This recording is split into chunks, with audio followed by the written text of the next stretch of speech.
O mandatário encarregado do turismo por meio dos lunas de ano 2014 está hopi positivo. Essa que apesar que o retorno que nós está enfrentando, para o qual está trata de dois mercados mais importantes para Aruba, o qual está Venezuela. Pero o mercado americano, depois de recessão por fim, está levantando a cabeça bem e por nota aqui de em cifra turístico.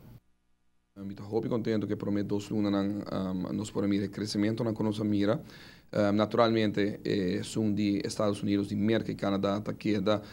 que está impressionante e que está naturalmente segundo o plano que nós põe de outro para poder lograr isso aqui. Para o último, me calcular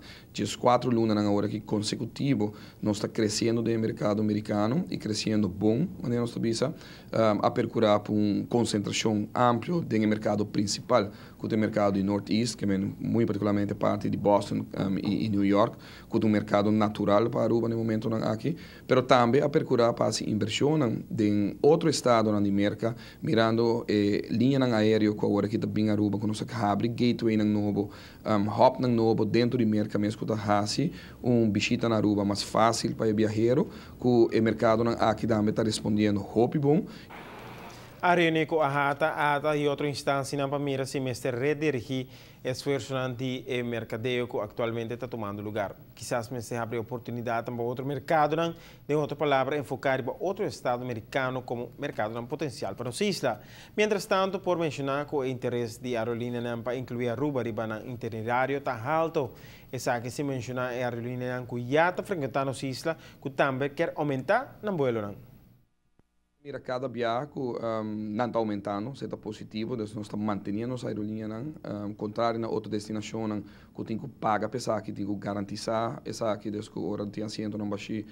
estado e governo tem que pagar para na Aruba, danke Deus nos bate, arriba Palo, Ibiza, que Aruba nunca me será encaminhar e caminha aqui e que apesar disso aqui nós está crescendo em quantidade de frequência para Aruba, recentemente Delta a aumentar su vuelo nossa mira também que Copa de caso aqui praticamente está chegando pouco a pouco na 2 vuelos por dia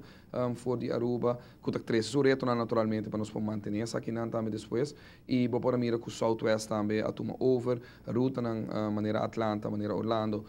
que está a ruta sumamente importante para uma marca e cadena de avião aerolínea assim aqui está mostra sua penetração na isla como promete isla que não está sali sempre está operar dentro de merca e é promete vuelo internacional para Aruba que vem bota mira que continuamente Baltimore que agora abriu ano passado como gateway novo para Aruba e bota mira que a interesse sigue cresce e me quer Aruba se nós sigue manter a qualidade sigue traja que está em foco também para ainda nos dilante arriba produto Aruba nós pode convencer que nós tem ainda nos dilante nós também diferenciar nos mesmos for de outro destinação. O mandatário orgulhosamente está comentando que Aruba não está competindo com outra destinação na maneira Punta Cana, Santo Domingo ou Cancún. Segundo o governo, se surpassar o nível aqui e RFPAR, que está o preço de câmara disponível, está a prova disso aqui. Onde Aruba está demonstrando que nós está distinguir nos meses fora é outra destinação popular.